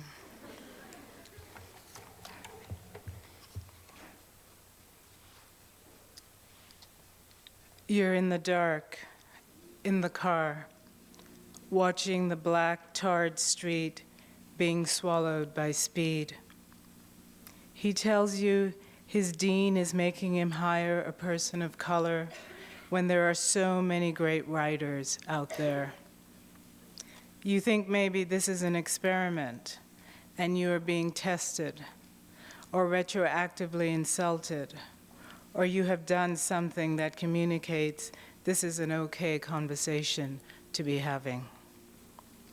Why do you feel comfortable saying this to me? You wish the light would turn red or a police siren would go off so you could slam on the brakes, slam into the car ahead of you, fly forward so quickly, both your faces would suddenly be exposed to the wind. As usual, you drive straight through the moment with the expected backing off of what was previously said. It is not only that confrontation is headache-producing, it is also that you have a destination that doesn't include acting like this moment isn't inhabitable, hasn't happened before, and that the before isn't part of the now, as the night darkens and the time shortens between where we are and where we are going.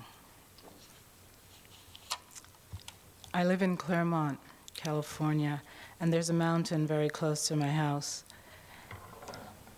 And most days when I can, I walk my dog Sammy up there, and usually I'm with a friend. And because there are lions and bears, so I figure if one of us is being attacked, the other one can get on the phone.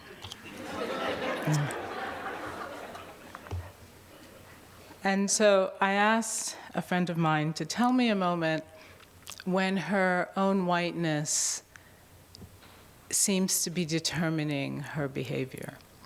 And for a long time, she couldn't come up with an example. But then she said, there is this one time where she's very conscious of this happening. On the train, the woman standing makes you understand there are no seats available. And in fact, there is one. Is the woman getting off at the next stop? No. She would rather stand all the way to Union Station. The space next to the man is the pause in a conversation you are suddenly rushing to fill. You step quickly over the woman's fear, a fear she shares. You let her have it. The man doesn't acknowledge you as you sit down because the man knows more about the unoccupied seat than you do. For him, you imagine it is more like breath than wonder. He has had to think about it so much, you wouldn't call it thought. When another passenger leaves a seat and the standing woman sits, you glance over at the man. He is gazing out the window into what looks like darkness. You sit next to the man on the train, bus, in the plane, waiting room, anywhere. He could be forsaken. You put your body there in proximity to, adjacent to, alongside. You don't speak unless you are spoken to, and your body speaks to the space you fill, and you keep trying to fill it, except the space belongs to the body of the man next to you, not to you. Where he goes, the space follows him. If the man left his seat before Union Station, you would simply be a person in a seat on a train. You would cease to struggle against the unoccupied seat. When, where, why, the space won't lose its meaning. You imagine if the man spoke to you, he would say, "It's okay, I'm okay. You don't need to sit here." You don't need to sit, and you sit and look past him into the darkness the train is moving through, a tunnel. All the while, the darkness allows you to look at him. Does he feel you looking at him? You suspect so. What does suspicion mean? What does suspicion do? The soft gray-green of your cotton coat touches the sleeve of him. You are shoulder to shoulder, though standing, you could feel shadowed. You sit to repair whom? Who? You erase that thought. And it might be too late for that. It might forever be too late or too early. The train moves too fast for your eyes to adjust to anything beyond the man, the window, the tiled tunnel, its slick darkness. Occasionally, a white light flickers by like a displaced sound. From across the aisle tracks, room, harbor, world, a woman asks a man in the rows ahead if he would mind switching seats. She wishes to sit with her daughter or son. You hear, but you don't hear, you can't see. It's then the man next to you turns to you, and as if from inside your own head, you agree that if anyone asks you to move, you'll tell them, we're traveling as a family. Thank you.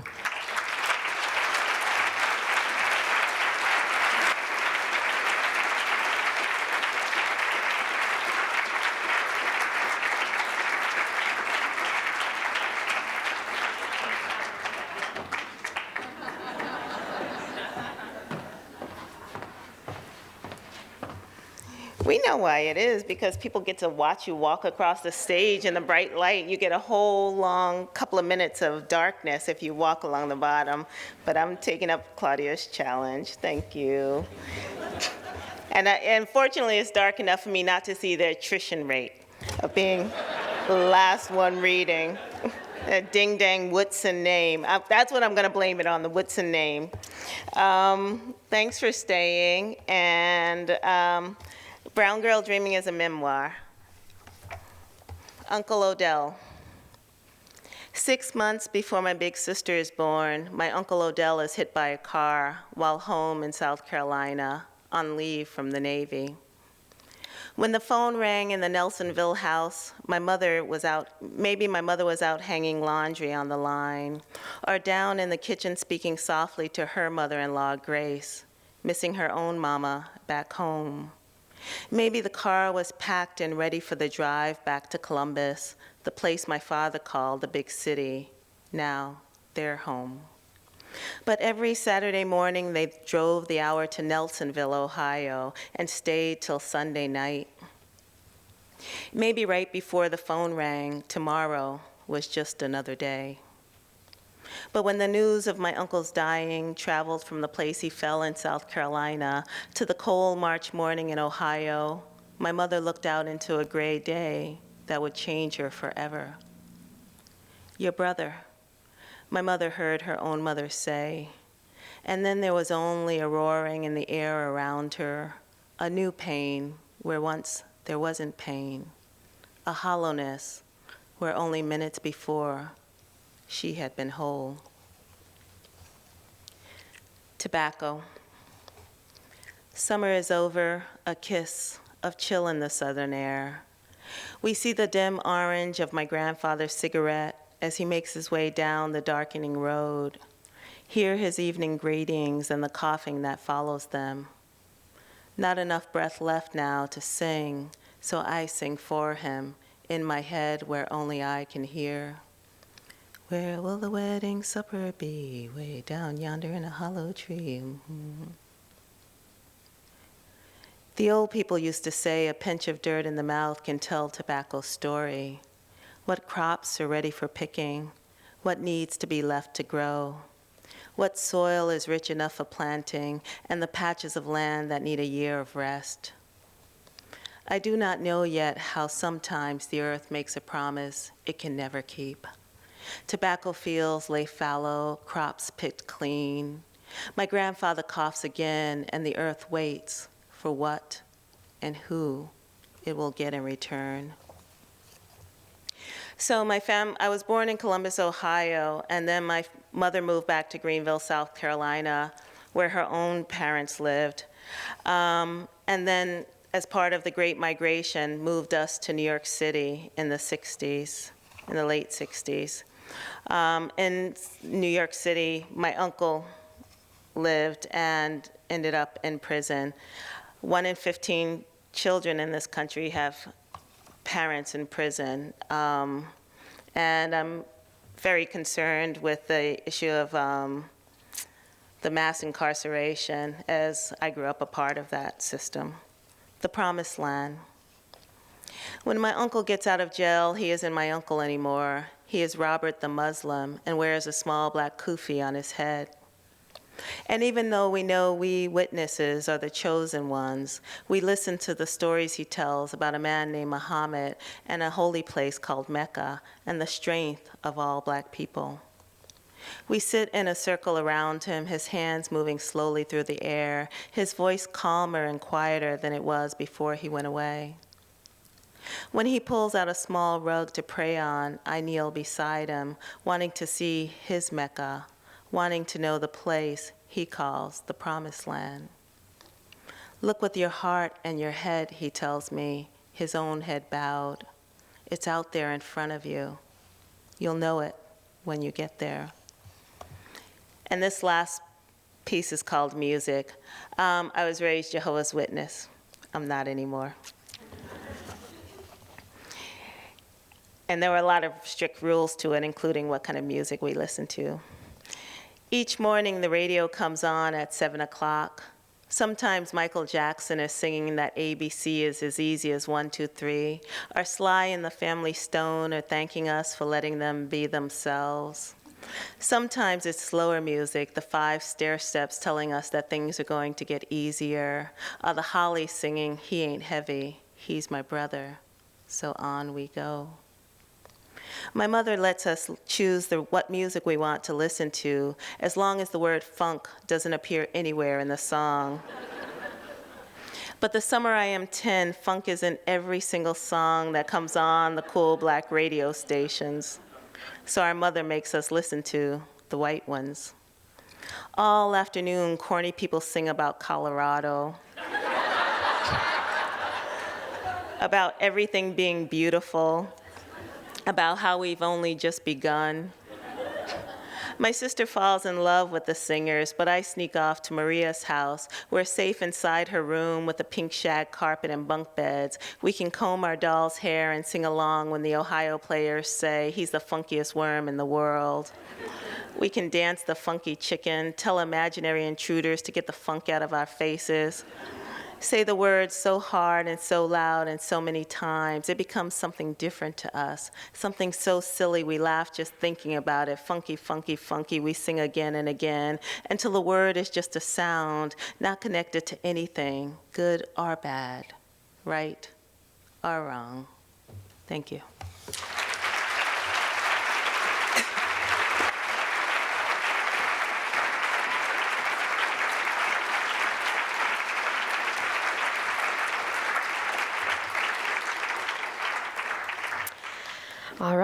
Well, thank you, finalists. Ladies and gentlemen, that concludes our evening. I just have a few more people to thank. I would obviously like to thank the finalists again. I'm going to make them stand up at the end of this, but let's give them a preliminary round of applause right now.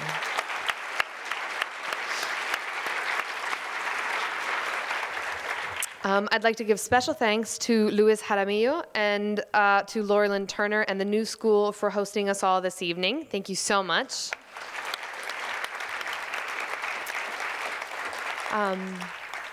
I'd like to thank the National Book Foundation, all its staff and volunteers who go out of their way every year to make this one of the most wonderful celebrations of literature out there. And I'd especially like to thank Harold Augenbraum and Leslie Shipman, who are just awesome, and without whom this wouldn't be possible. So thank you for that.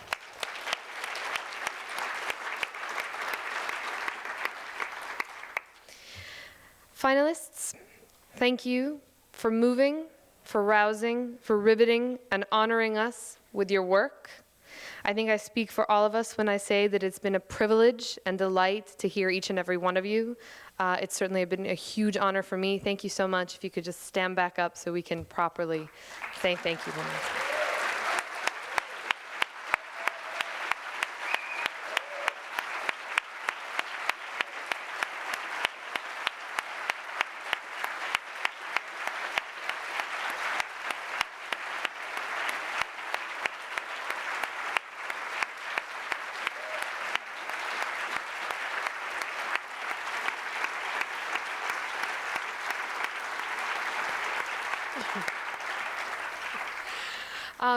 Thank you all for coming. We hope to see you tomorrow night at the 2014 National Book Awards ceremony. Join us in the flesh or online. It's been wonderful having you. Have a good night. Take care.